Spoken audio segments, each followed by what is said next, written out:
everyone. Okay, I accept. Baš mi je drago da budem ovde sa vama.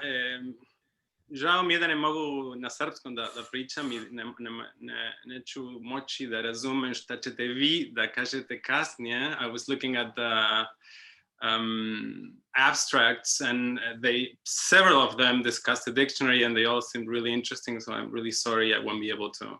I'm not at the point of understanding philosophical discussion in Serbian yet. Maybe when my 5-year-old gets to the point of discussing philosophy, I will get there too naturally, but she's not there yet. So I'm gonna move on to what I prepared for you. As Novak was saying, I want to talk to you about the dictionary that I co-edited. I co-edited the adaptation with Natalia Brunes. This adaptation came out in 2018 by a Mexican publisher, funded and published by a Mexican publisher, Siglo XXI, one of the most important Latin American publishers. After a lot of work and after a couple of failed attempts over a period of 10 years, I'm really in no way an expert in Barbaре Kasen's work, but I'd like to tell you or to talk to you about some of the challenges, the concrete challenges of the work that we did, and also of the more philosophical and political stakes in the difficulties we were faced with. Because I think that those challenges and those decisions are in some way part of the vocabulary, not only as a work, but as a project. And as it turns out, as a global project, as you may know, as you probably know, there's a few translations that were already published. And there's apparently several that have been in the making for many years. And hopefully some of them or all of them will come to exist.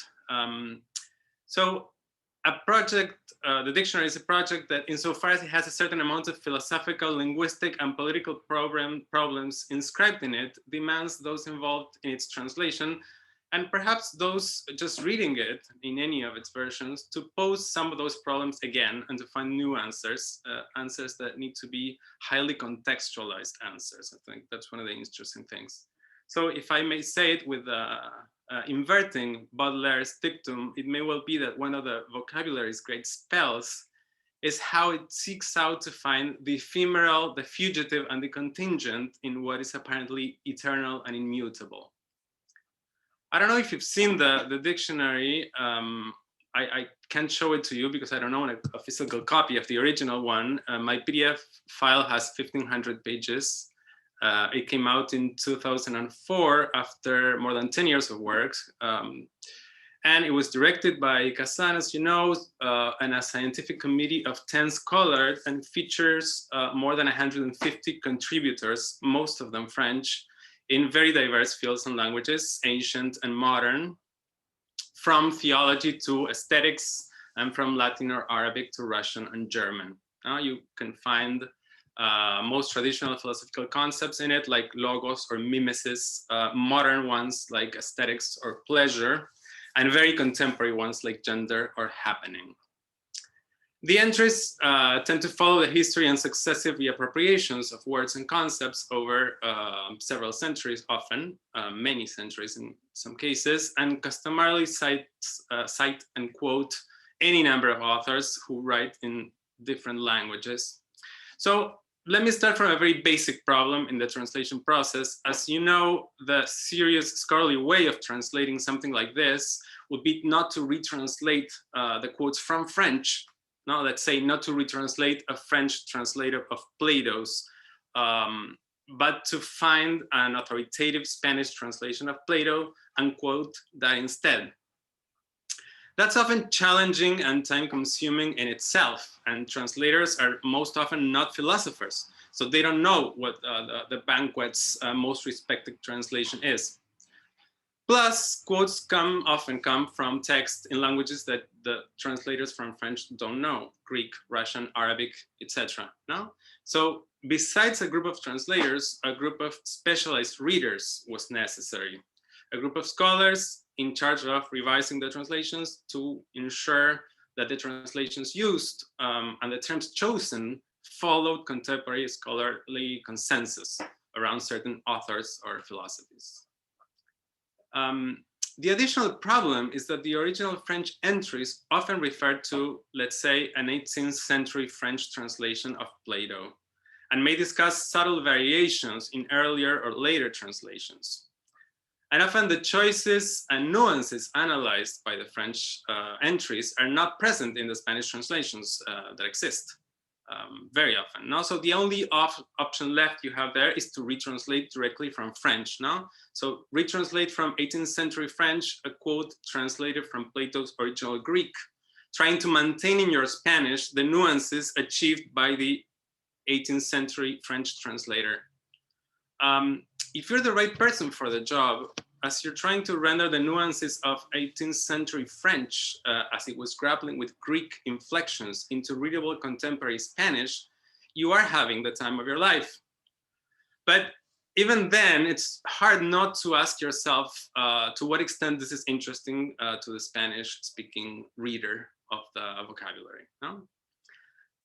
A more general, I would say, realization in dealing with this problem was that untranslatability was a feature not only of the words or the concepts described in the dictionary, in the vocabulary, but to some extent of the perspective of the work itself. The vocabulary, the vocabulaire, is conceived around the question of language as an unavoidable reality of philosophy. Barbaре Kасen said that one of the underpinnings of the project, one of the early underpinnings of the project, was the insight that the entries of the dictionary were not concepts but words. That is, discrete elements of particular languages that may be deployed in specific discursive context, now within a field like philosophy that aspires to a great level of autonomy. And therefore, in that context, those words may acquire more restricted meanings and uses, but can never be sealed off, isolated from their existence in other domains, and of course, in everyday life, from the relations that any term establishes within a certain language and within a historical and social context. So as you see, at least in theory, translating the vocabulary would require to resituate the linguistic perspective of entries from the French language to the Spanish language. In other words, it is ultimately the linguistic perspective as such that would need translating.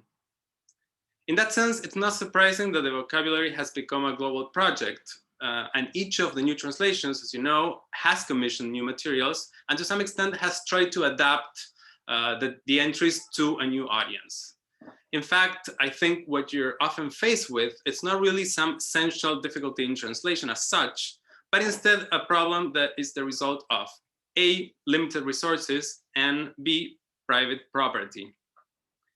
A, you can't commission new scholars to adapt so many entries, and B, you can't really change the entries very much at all, if at all. No? Entries are signed by scholars who own their work as property, although I doubt they're getting paid when the book gets translated, I don't know. But for reasons, I think, material rather than philosophical, this type of adaptation that would homogenize the linguistic perspective is not possible. That may well be for the better. In fact, the existing adaptations to the vocabulary have gone rather the opposite way, not making the new versions ever more heterogeneous in nature, by drawing not only from the French original, but also from the new materials included in the new adaptations. And also from taking insight from what the other adapters have done before. In our case, we had the really excellent English translation of the vocabulary, the first one to come out in the United States. And we were in touch with Fernando Santoro, who is a Brazilian scholar and who was working at the time in the Portuguese translation. And I think since then, one of the volumes came out. And I have to credit the English translation, the Dictionary of Untranslatables, a philosophical lexicon that was edited by Emily Apter, Jacques Lesra, and Michael Wood, for giving us important insights as to what in the vocabulary demanded reframing. You may remember that Barbaре Kасen says in the preface to the vocabulary that the book, or the work as a project, responds to two central issues. First, the hegemony of the English language in philosophical scholarship in Europe, what she calls the tout à l'anglais, no, everything in English, that in fact, she claims, leads to the establishment of a global English, a globish, no, a poor version of the beautiful English language, like the one I'm speaking right now, a language that's limited to communication and that is in a way turned to a technical use, no, that's not the live language spoken by native speakers. And of course, this has to do partly with globalization and partly with the European Union and with the process of standardization in education within the EU, and all of the problems of academic exchange, where clearly language diversity was an obstacle to that mobility. And as you know, there are lots of entire programs in English in many countries in continental Europe, which didn't make French intellectuals very happy, as you can imagine, as you probably know. So this first aspect is to some extent connected to the second one, which is that the old European feud between analytical philosophy and continental philosophy, now what in English is called continental philosophy. A battle that opposes, in Kasen's view, a philosophy that treats language as a means to express concepts where the ideas and arguments need to have an exact meaning and to guarantee scientific, in order to guarantee scientific and universal results, and a philosophy that recognizes the reality and the value of language and of history. A philosophy that recognizes that Aristotle and a contemporary philosophy professor are not seated side by side in a Cambridge classroom, and therefore a philosophy that is aware of the totalitarian nature of any claim to universality. In this sense, the Vocabularies as a project is part of a European project to uncover and to deconstruct the exercises of power that lie beneath all claims to universality, particularly in European knowledge and especially in metaphysics. I think it's with this in mind that Kasen decided to name the vocabulary Vocabulaire européen de philosophie, where European is predicated on the vocabulary and not on the philosophy, and where philosophy appears in the plural as philosophies, no? A European vocabulary of philosophies. What Natalia and I thought, Natalia Prunes, my co-adapter, when setting out to think of the adaptation, was that the two aims of the French vocabulary were not central, not very central in contemporary Latin America. Neither the battle against Globish nor the one against the tenets of an analytical philosophy were very central. So we were very interested in something that Emily Apter claims in the introduction to her Dictionary of Untranslatables, the American adaptation of the vocabulary, that perhaps the best English translation for the term philosophie in the plural is not philosophies, but theory. Now this, I think, pushed us to rethink the discursive frame of appropriation for our adaptation of the vocabulary. And I think the title sums up two of the main challenges. First, the European nature of the vocabulary and the question of philosophy as such.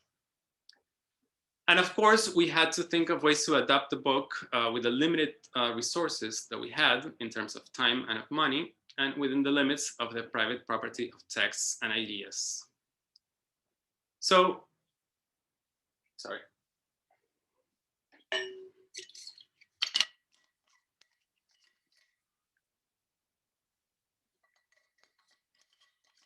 So the first question that we asked ourselves was this, what are the discursive spaces in Latin America where the most productive dialogues with European philosophies took place?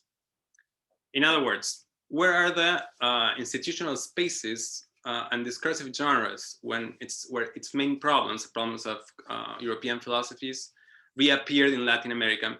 And our impression was that this had taken place mostly outside of the universities, outside of philosophy proper, because universities have been historically rather weak institutions in Latin America for a variety of reasons. And so we started looking towards genres like the essay and cultural criticism. Genres that have been widely practiced in Latin America and have been highly legitimate too, no? From Sarmiento to Carlos Monsiváis, from José Martí to Borges, to name just a few. Another aspect that was striking to us was that precisely the relation to European ideas has been central to Latin American thought, no? To Latin American thinkers. The question of universality and of difference, and also the question of the appropriation of the European legacy, had been problems that Latin American thinkers of all kinds had struggled with all along. What to do with European thought and culture? Is it a tool or is it an obstacle for us? Do we have a right to it? Do we have to plunder it? You may know a famous essay by Borges, the Argentine writer and tradition, where he claims that Latin Americans have a claim to the whole of European culture that's actually stronger than any of the different European countries. What kind of relation is possible or desirable between the autochthonous cultures and forms of thought and European cultures and forms of thought? These are, of course, questions that are common to most dependent and post-colonial nations, and questions that in a very explicit way have located the problem of the untranslatable, of the endless need for translation, and the political nature of translation also at the core of a wide range of Latin American thought. So we decided to think outside of philosophy and to invite the new contributors to include as much as possible within the new text the relation with Europe as a concern. So to conclude, let me tell you briefly a few of the new materials that we included in the dictionary. We have a new entry for the term indio, Indian, the first term used by Spanish colonizers who were confused as to where they had arrived, as you know, to refer to the local people in the Americas, and a term that has remained a central term that fulfilled a variety of functions in diverse fields of knowledge, politics, and the law, and everyday life too. And the article by David Beitelman proposes an overview of these uses and controversies from theology to the juridical structure of the colonies, which assigned social roles and rights on the basis of terms like Indio, no? And going all the way to modern discourses like anthropology that very often gave a scientific facade to the racialized structure of the independent nations. Nations whose political practice in many ways was more exploitative and extractive than the colonies. David Beitelman, who specializes in early modern philosophy, proposes another reason to include Indio in a philosophical dictionary, which is that confronting the reality of the Americas had a decisive impact in European philosophy and thought, because it forced them to rethink the concept of humanity, insofar as the unknown populations of the Americas didn't fit in any of the accepted narratives.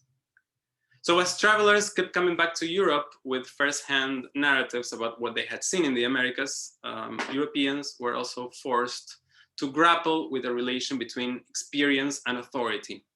This is what David Beitelman writes in a different text in a small box called The Experience of the Americas and Modern Sciences.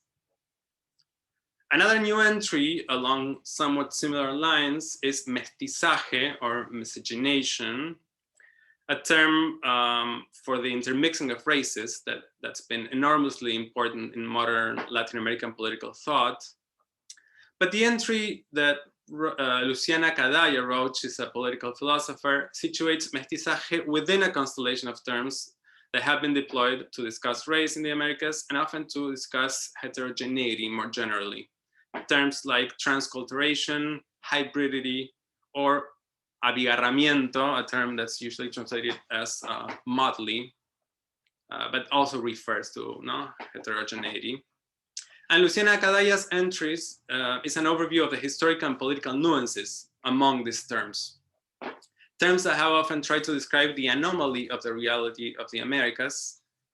Either they try to explain why American nations were doomed to fail, or conversely, try to design alternative models for these nations. But in all cases, what they were confronting was precisely the homogenizing project of the European national model, understood as an indivisible unity of one people, one language, one culture. Of course, this ideal of a homogeneous nation has a long history of violence in Europe as much as in the Americas, right? There's no European reality that fits the concept naturally. So Luciana Cadalla concludes by proposing that now that the model is in crisis also in Europe, that thinking of difference may entail a possibility of rethinking the world from Latin America. And that brings us again to the question of language. As you in the Balkans know as much as we do, or perhaps more, one of the cornerstones of the modern national project is linguistic identity, understood both as internally homogeneous and externally distinct from others. And that's also present in the vocabulary in an entry under the terms Español and Castellano, Spanish and Castilian. I'm not sure whether you know this, but in several countries in Latin America, the language we speak is referred as Castilian. And there's a really interesting political history about this double designation. And the entry that José del Valle and Víctor Meiriño wrote, they are both linguists working in the field of glottopolitics, present in the article some of this history. And then there's my own article on modernismo that replaces the article on modernismo from the original dictionary. There was one on modernismo, modernism, modernisme, that didn't include at all the Latin American modernism or modernismo.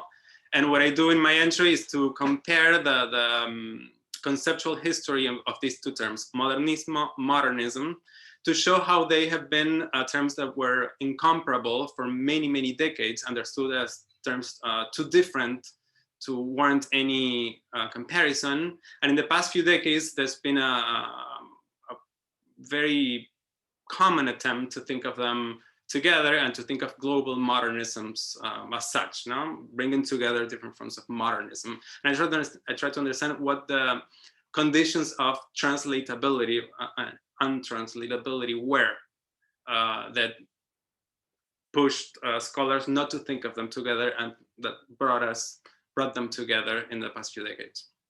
So in total, we added 7 new entries and almost 30 new boxes, you know, like small texts that are within another entry. And we added materials from the US and Brazilian editions too. So after all that I've told you, you may find it puzzling that the book came out under the title of, as you see, Vocabulario de las Filosofías Occidentales, no? Vocabulary of Western philosophies, keeping the term philosophy in the end and replacing European with Western, no? A term that's also problematic, but also now predicating the Western on the philosophies directly and not on the vocabulary. This was a decision that was made by Jaime Labastida, the editorial manager of Siglo XXI, of the publisher, and a philosopher himself. Natalia Brunes and I didn't agree with his choice, but that's not why I'm bringing this up, but because I think there's also a Latin American truth to Jaime Labastida's decision. I think it was very important for him and probably for his generation of philosophers to affirm that there was such a thing as philosophy in Latin America, and even perhaps a Latin American philosophy, one that was able to incorporate pre-Columbian forms of thought to the discursive codes of European philosophy, and also to assert that Latin America was part of the West. So in that sense, the Spanish language adaptation of the book is also a scene of this old but persistent Latin American debate, which I bring up just to prove the immense productivity of the book as a global project. Thank you.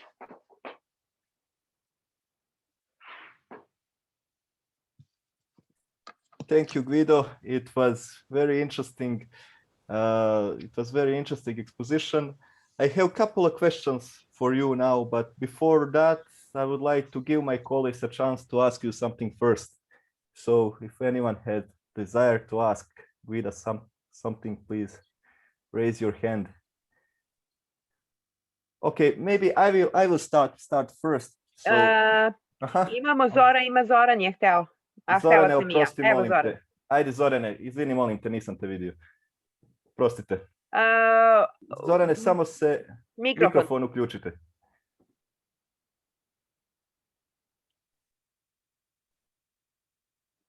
Jel da nastavim čujemo vas. Jel da nastavim na engleskom? Da. Yes, you can continue in English.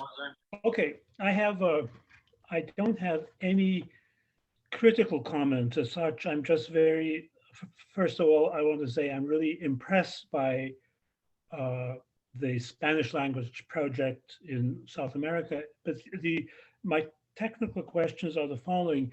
Was Barbaре Kасен consulted when you decided to add new entries and change the title? And that's one question is, and the other question is, I'm looking at the French original.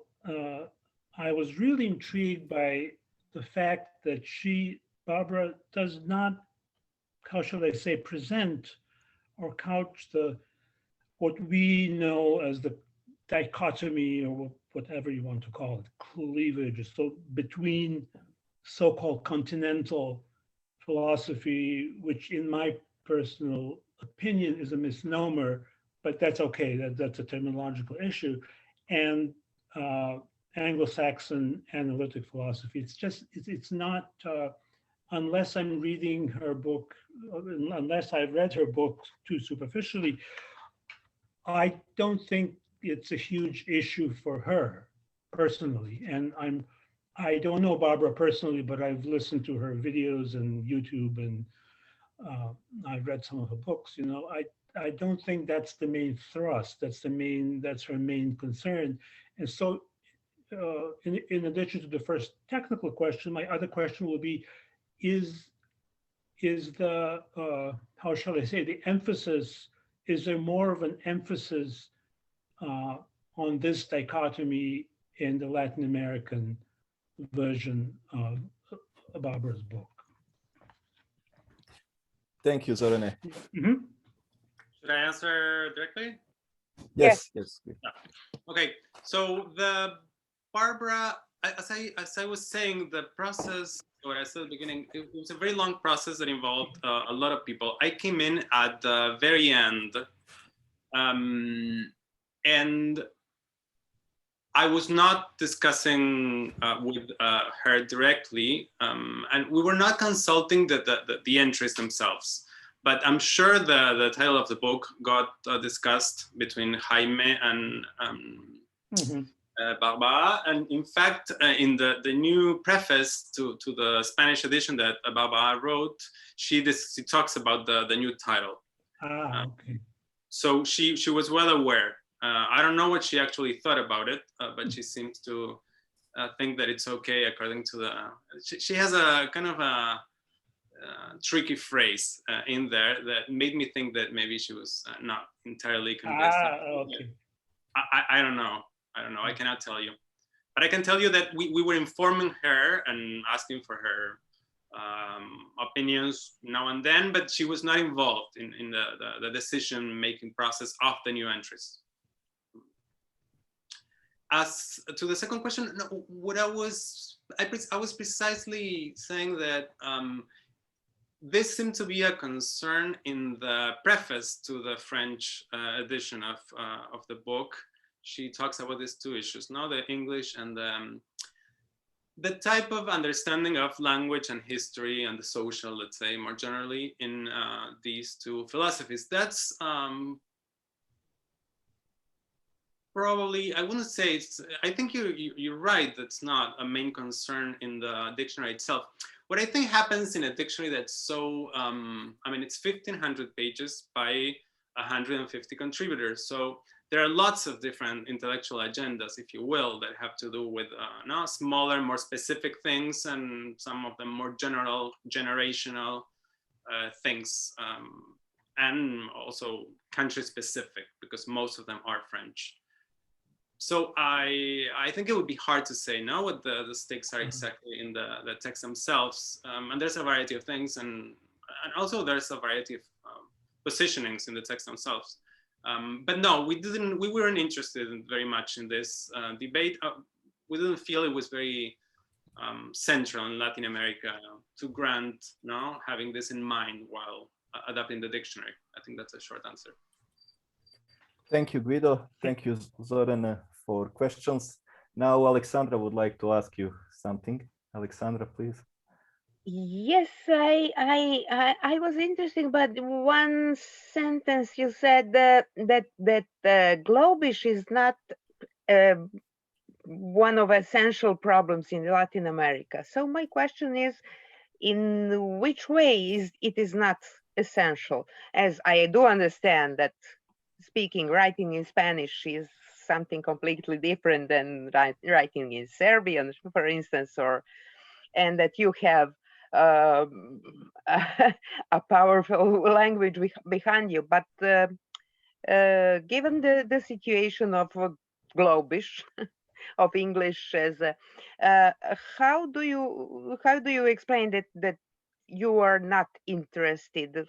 I'm just curious to know that Latin American intellectuals are not interested in that question. Yeah, I think it's a good question. What we thought was that this was not a very central issue today for Latin American thought, for the reasons you just mentioned. There's 500 Spanish speakers in 20-something countries, and there's a huge translating industry. Books get translated very quickly usually.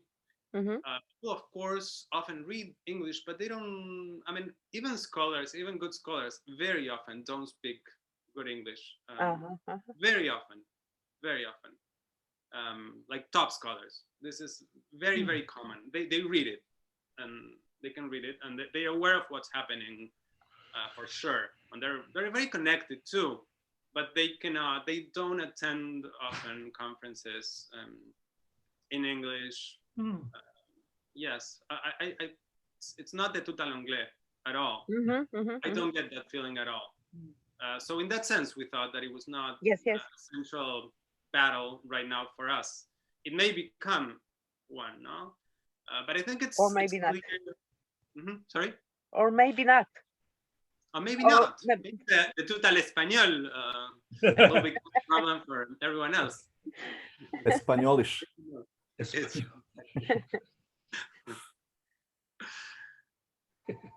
So, okay, yeah. Anyone else? Marco, Vishnia, do you have something to ask? Okay, it seems to me that I'm the only writer now, so I will try to ask you something. First, Guido, I would like to praise your choice of word to put Western philosophy, and this conference actually is the proof that you made the right choices. Everyone here is from Western part of the world. Unfortunately, we don't have any Chinese or Indian to put this dictionary from that perspective, and to see how this would work on that part of the philosophical background. But what my first question for you is, you mentioned that difference between analytical and continental philosophers, and from pure philosophical reasons, I'm interested what kind of mind analytical philosophers did had when they approached this type of dictionary, especially when the main point of the dictionary that you cannot go to see, that you cannot make present of the truth through language. So it's concept that is completely opposite about what they taught in their school, and how language is actually must be the 100% logical and 100% truth. And my second question is in relation to what Alexandra just said, is about English as a Globish language. According to you, what is the future of philosophy in the language sense? Is it the Globish one of the bad alternatives, but still alternatives, because obviously we cannot speak all languages of the world?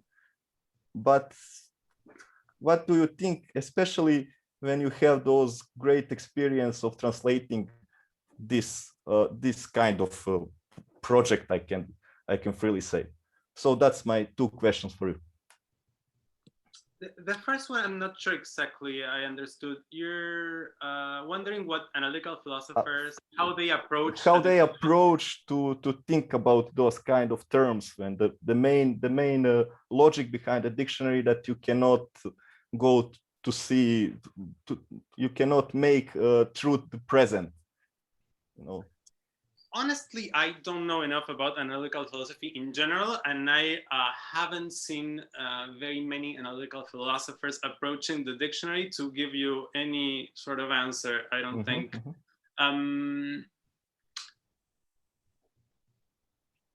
Yes, like, I mean, I see that there's a difference in the type of concern that no, there's different philosophies, or rather, even though it's clear that I don't know, the example that comes to mind to me is how analytical philosophy has thought of art, for instance, now by trying to determine what kind of situation, in what kind of situation you have art. No, it's one of the.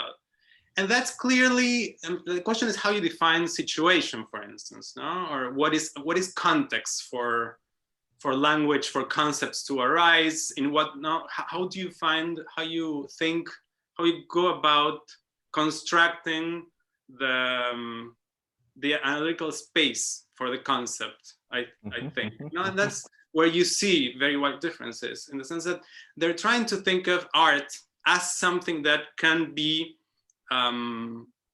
verbalized, maybe?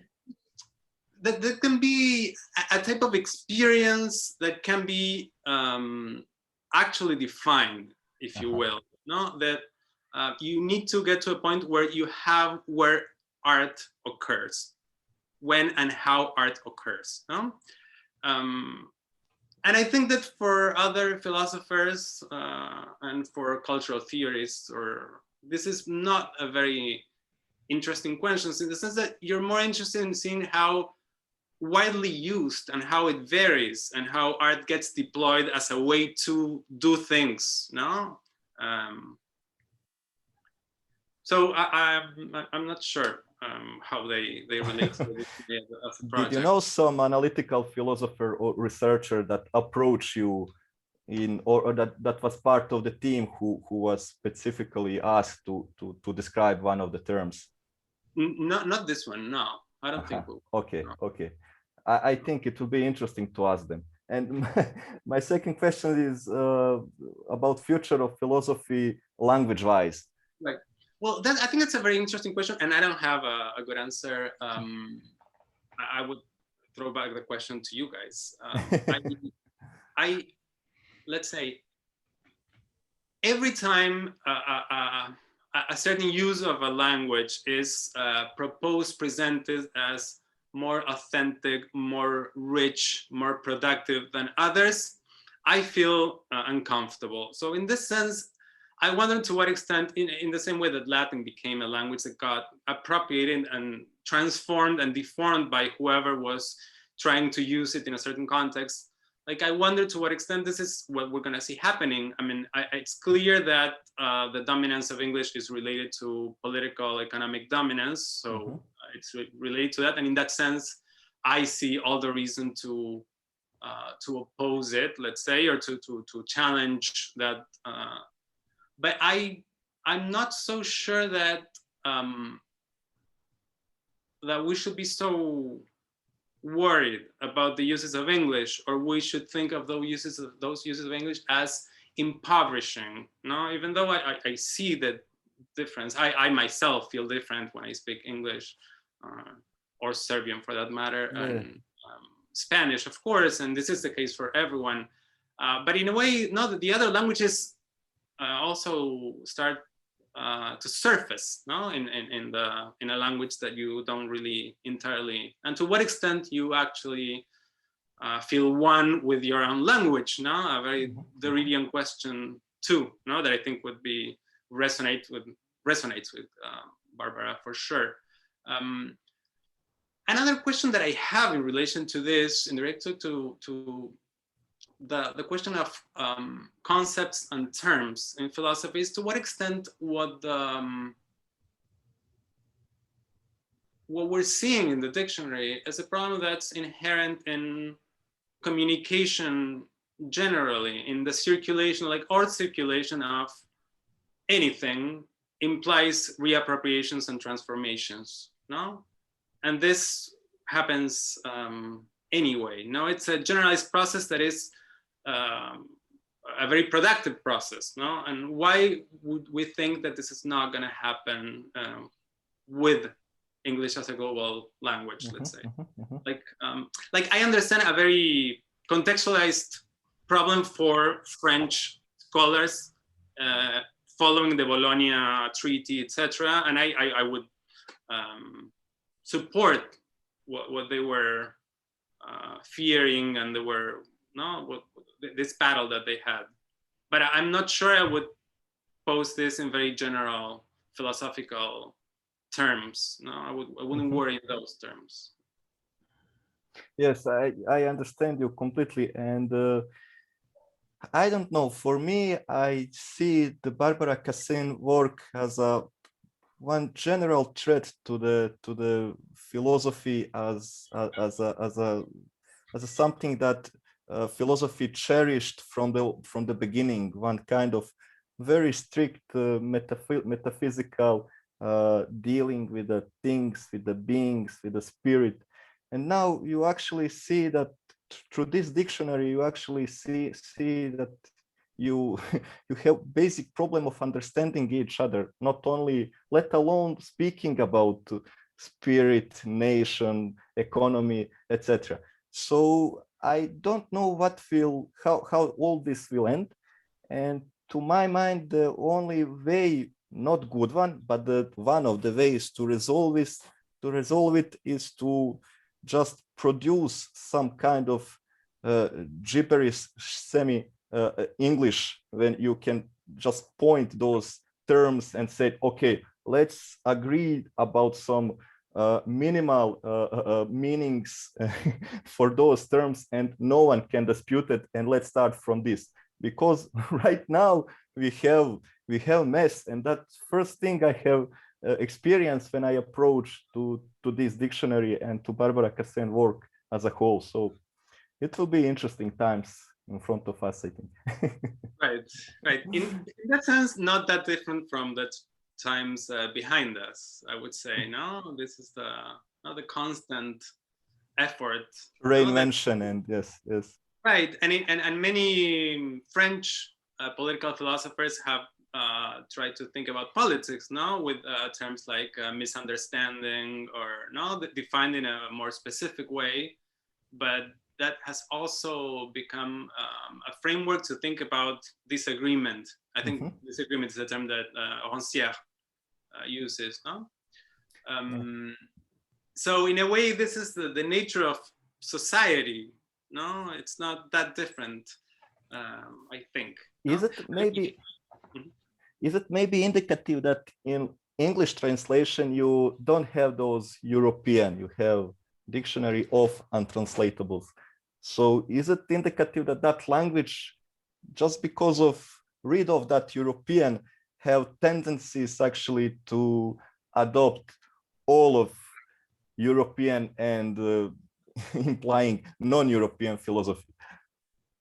Because just in that language we don't have that European. Right, and I think it was mostly because they didn't mind appropriating the dictionary as it was, in the sense that they didn't have this self-conscious relationship to Europe that we felt uncomfortable that we couldn't make this pass as a philosophical lexicon as such, but we had to include how this question, the question of appropriating from Europe, of translating, of moving something from one place to another, had lots of implications that were inherent, that were what was at stake, no? That we had to, in a way, repeat this question that had been repeated, include now through the adaptation include this question that was at the core really of Latin American modern thought, the question of what to do with this, how to adapt European thought. Now that this was the same question in a way, and that one way to deal with it was to make it explicit, to have that be present in the dictionary. I think that in the US clearly they didn't have this as an issue. Theory could be for them that term that allowed them to appropriate everything and to rework it. And I think it was a smart choice, and it really put us in the direction of like rethinking this, the framework. And to your previous point, when you just point the difference between vocabulary and philosophy, and what I would like to ask you is, what is philosophy for you without dictionary or without vocabulary? Is it exist without language, or do you think it's impossible? No, I'm totally with the dictionary in that sense. Okay. I think that in a way, what the dictionary as a project pushes you to think or to wonder is what kind of framework, philosophical but beyond philosophy too, makes us want to have. What kind of rationalistic framework pushes us to lament that language has that human language has this reality, that there's no such a thing as a universal to imagine that we live in a conflictive society because this is all related ultimately, right? I think the idea that there's misunderstanding, disagreement, that there's no rational form of agreeing on things, and that's why the right wing disputes science. Now, this is a very contemporary problem that's still, it's obviously a real and important social issue, but that in a way is related to a framework of rationality that where there's always someone trying to make a particular path for the universal. Yes. Let's say, so in that sense, I think I support the dictionary's push, and that's like the double relation between Babel, the Tower of Babel, and on the other side that basically the problem translation presents to us. So we don't like it really, but we need it. It's just a nuisance so many times. So you translators are doomed, definitely. No, it was interesting to me to realize this thing about private property. It's something that I've been thinking a lot about, private property and ideas, and how our way of quoting, of working with other people's ideas, and the scholarly way of quoting has in it something about the private property of ideas, and how I think, and this is I think meaningful in terms of the circulation and translation of concepts and terms, how we're forced to acknowledge who said this before, where, how, and the effects that way of working. We've all read early student papers where the defining of concepts takes up the whole of the paper. This is what someone said, this is what someone else said, and there's so little space for, and this is obviously productive in terms of understanding the tradition, but it's also there's something about the private property of concepts that I think is at play in how we deal with those concepts. Can I add something? Because I understand that there is the discussion. as I understand, Barbaре Kасен basically opts for some kind of uncertainty in language. If we want to speak, if we want to use language, we have to accept this uncertainty, doubleness, or multi-faceness of the language. And in Nostalgia, she even, when she's discussing Hannah Arendt's legacy, she says this is a kind of wrong assumption that there are some thoughts and that language is coming after these thoughts, and that we need language to articulate in somehow these thoughts. Basically, there is only language, and the thoughts are there in language. There are no thoughts without language or out of the language. So what is the language? These are the thoughts, to paraphrase quite freely. So I think that basically she's not concerned about the truth, which is behind the language, because we have language or languages, which is basically her idea, and we have truths, and I mean, languages or language is something which basically shape the truth. In one situation, this is one shape of the truth. In the other situation, it could be the other shape of the truth. So I think it's a quite modern idea, but also quite postmodernistic. So we are in this kind of tradition, let's say, of the usage of the language and the relationship between universal truth and the language. So maybe I basically helped a little bit. Quite a bit modern, postmodern, but also ancient. If sophists are the basis from where she starts, so it has its tradition and it's very long, also. Yeah, but maybe what we need to bear in mind in all this discussion is that there is two separate things. One is truth itself, and I think no one is saying that truth doesn't exist. Only what is the problem here is, could language lead us to the truth? And what I'm trying to figure this out is that, or what I'm trying to learn from Barbara is that we don't have, language simply isn't good way of dealing with the truth, of aiming to the truth. So this is problem that philosophy basically have with emergence of these languages, that you just separate language from the truth, and you cannot find yourself in those labyrinths, because whenever you go, you don't find the truth, you will just find more languages, you know.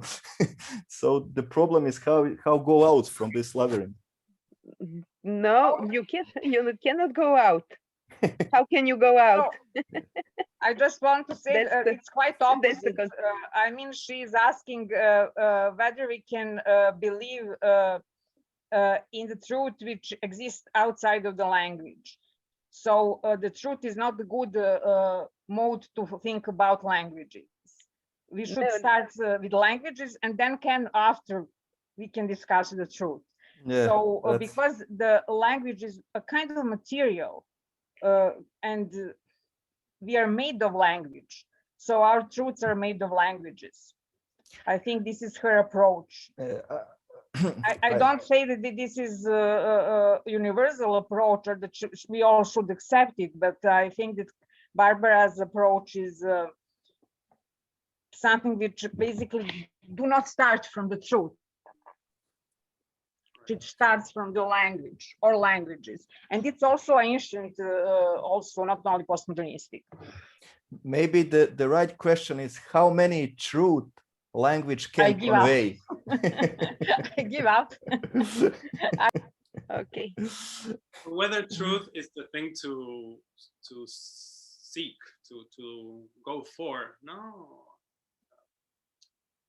Like, and not agreement, for instance, no. Like, to what extent the problem is truth as such, no? Mhm. Or justice as this universal value that has to be reached as something that pre-exists your search. No, you're going towards something that is there, and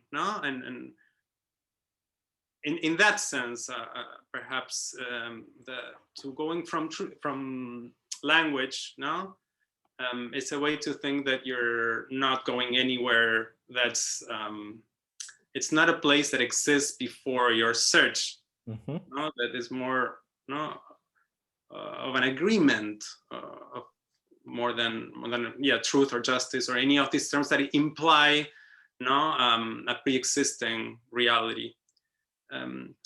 What I would add to the question of where we start and to what lies beneath all discussions of truth is not only language but the body. No, there are other, I think, contemporary concerns that also problematize the centrality of language or the exclusiveness of language in dealing with these things. No, you're not only thinking with language, but also with a certain body in an embodied situation, more generally.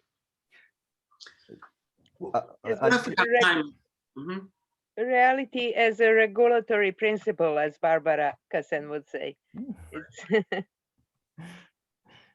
I don't know if we have time. What I would like to ask you is, to what extent you think that the relationship to Europe would be something that a Serbian, let's say, adaptation of the dictionary would have to have in mind? To what extent this has been also a problem for Serbian?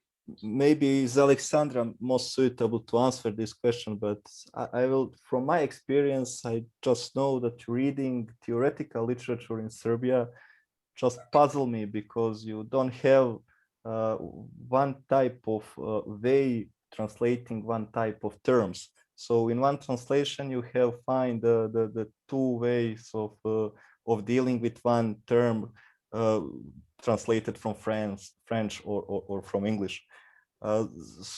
But Alexandra is much more experienced. This is her area, so she can give us much more insight in this.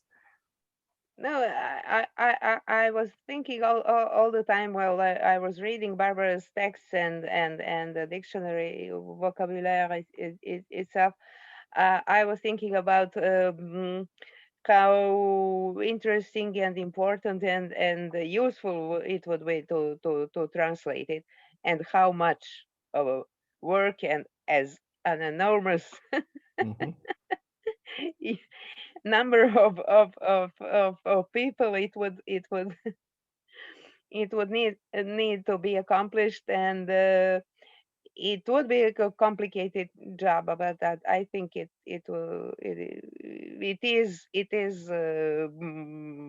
would be very useful for us to have something like that, and to have our translation into Serbian. And also there is exactly very interesting part of having how many 5, 4, I don't know exactly, languages which I don't know, Serbian, Croatian. Oh my God! And then everything else, which is also another complication, as Barbaре Kасsen likes to complicate things for the dictionary. So it would be very interesting in various forms. It could be done, and it should be done, but well, I don't know. We need somebody with a strong will to begin with it. Yes. Maybe Slovenian can translate, first, and then we can translate from Slovenia to BCIS languages. Because we need organization and money, So maybe it would be simple. Where would you find so many translators from Slovenian? Tell me. they have a Maybe small find themselves, population. I do not Yeah. care. It would be state project, and then we can just Maybe translate this from is the Slovenian. Yugoslav project to all come together to Yeah. translate the untranslatable. Yeah. Oh, Yeah. That'd be it great. would be problem. Zoran, I think it's the question you can also have very interesting experience in. So maybe you would like to add something on this matter. Yeah, well, what I would like to add is the following. First of all, I really liked your Noak's comments about the relationship between the English language as such and this phenomenon called globish. And also, if I'm paraphrasing, so you can correct me if I'm not faithful to what you said. I find it very heartening, heartwarming, and optimistic, the comment you made about the possibility of creating a comprehensive and comprehensible unified English language vocabulary, which doesn't exist. And that's part of the problem. And I don't want to spend too much time on this, but the problem is not linguistic, because there is the idea that, and it's in the article on the English language in Barbara's book by Jean-Pierre Cléaut and Sandra Logier, who is, I don't know if these people are analytical philosophers, but they propose an analysis of the English language, that philosophical discourse, which I find faulty for the following reason.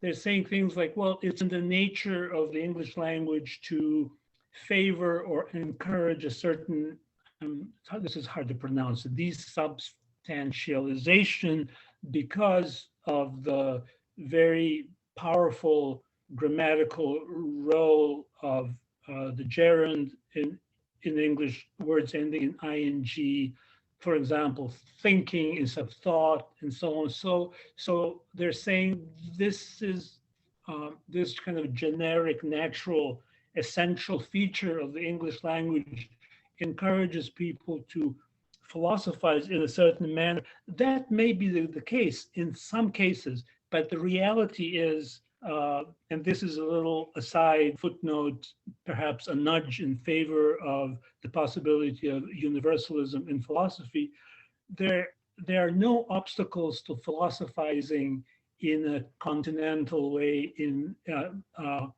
among English language philosophers.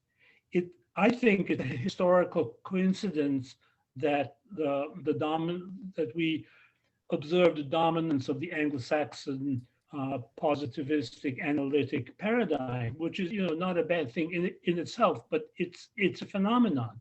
And we tend to forget that the generation before Russell, there were philosophers like Bradley and so on, whose philosophizing was completely in tune with Europe, with what we call continental. So there's a certain confusion here. Another important point for me is that what I appreciate about Barbara's dictionary is, yes, there are certain entries that are missing. There's no entry in music or metaphysics or spirituality or philosophy of the spirit. But if you follow the dictionary as, if you will, a kind of Borgesian labyrinth, you can find remarks under different headings. For instance, the entry for the German concept Gemut is, if you read it, I have with great pleasure, I found remarks about metaphysics and mysticism, which are completely absent in the book itself. So that's really I was really enthralled by this. You can, as far as I'm concerned, I'm looking at it from kind of literary linguistic point of view. It really is a labyrinth where you can go back and forth. So anyway, that's what I wanted to add. when I saw your abstract, Zoran, I thought, I assumed that you would be also puzzled by this, the question of what to us was also a form of linguistic essentialism that Barbara opposes very explicitly, but then to me also reappears in certain places, and especially in those entries for languages that I don't understand. I never understood what they were doing there. I still don't. I completely agree with you. They are very, how shall I say, they're misleading. The entry on the English language, as I mentioned, it's technically correct. I'm sure these people are excellent linguists or so on, but to me, it shows a complete disregard, probably not willful disregard, but perhaps, you know, a plain omission of a tradition and also a historical time when this idea of Anglo-Saxon positivism and European, whatever you want to call it, didn't exist. This is, it has to do with history, it has to do with politics, it has to do with the fact that in 1936, Ayer, at the ripe age of 26, published his Language, Truth, and Logic, which created an earthquake in philosophical thinking, the consequences of which we are still feeling. But before that happened, before Russell and Ayer, that chasm, if you will, between European continental thinking and Anglo-Saxon thinking didn't exist. So that's but as I'm in complete agreement with you that the articles on particular languages are misleading, and I'm completely flabbergasted. I have to admit this is a personal reaction. This is not at all based on knowledge, but the article on the French language is ridiculous. Badiou and Barbara are friends, and whatever, that's fine, but generalizations like the French language is really poor, has a poor philosophical vocabulary. These are generalizations that are not based on knowledge. They are not based on observation. I mean, they're pure speculation, because I could, I don't have to do it, but one can show in the practice of the French translation from other languages, in particularly German, that the French do a pretty good job of creating a decent, understandable philosophical discourse in their own language, and there's no problem of, even proverbially, how should I say, dicey, crotchety philosophers like Heidegger, they can do it. And then they, and one, in my abstract, when I write up my essay, I'll spend more time on it. The translation of Freud in French is, maybe it's not perfect, but in my opinion, it really captures, it grasps his essential thought, whereas the English translation does not. So that's, but fortunately, fortunately, in Barbara's dictionaries, you can find hidden away in some of the entries there, comments and explanations that really shed some light on these issues, and I'm really grateful to her. I don't expect, someone to offer me a dictionary on a silver tray that'll contain answers to all my questions. That's total fiction. But I really appreciate the fact that she offers guideposts and stimulates. It's, in a nutshell, it's food for thought. Yeah, it's both. It really is. in terms of the discussions that we're having now, after I wrote my presentation, I kept thinking that I was not doing justice to what's, in a way, most valuable about the dictionary. That's perhaps, as Zoran was saying, not only the battles that Byron understands that this project is fighting, but how immensely useful the breadth of knowledge, how useful it is to have this as a tool. It's really remarkable. I go back to the dictionary often, and not because I forget it. Too. So, Me too. It's a wonderful. Me too. It's favorite bedside reading, you know.